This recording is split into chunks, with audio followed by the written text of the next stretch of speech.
श्री गणेशाय नमः। सभी को मेरा प्यार भरा नमस्कार।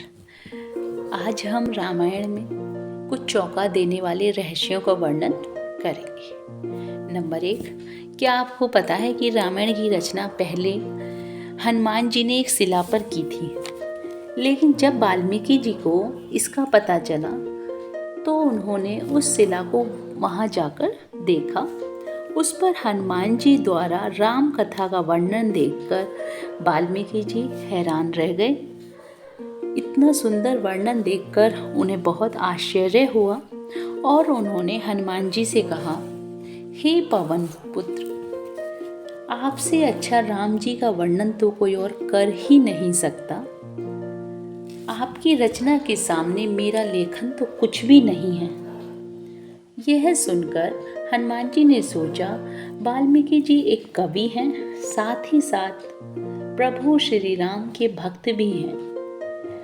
उनके अनुसार यदि उनकी रचना मेरी रचना से सुंदर नहीं भी है तो भी मेरे प्रभु श्री राम जी का ही उसमें वर्णन है।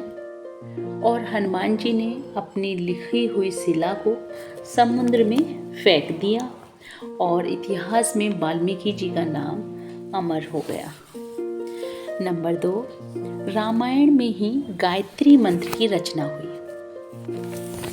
महर्षि वाल्मीकि द्वारा रचित रामायण में 24,000 श्लोक हैं और हर 1,000 श्लोक के बाद गायत्री मंत्र का पहला अक्षर बनता है।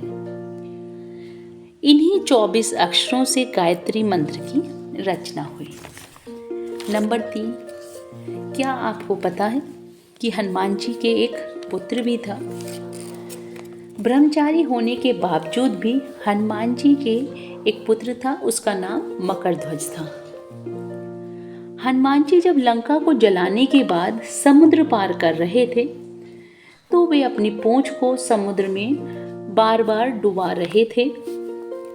ऐसा माना जाता है कि उस समय मकरध्वज नाम की एक विशाल मछली ने पूंछ से उनका पसीना निगल लिया था, जिसके चलते मकरध्वज के एक बेटे का जन्म हुआ। उसका नाम मकरध्वज ही रखा,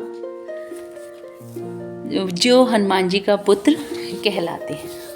जय श्री राम।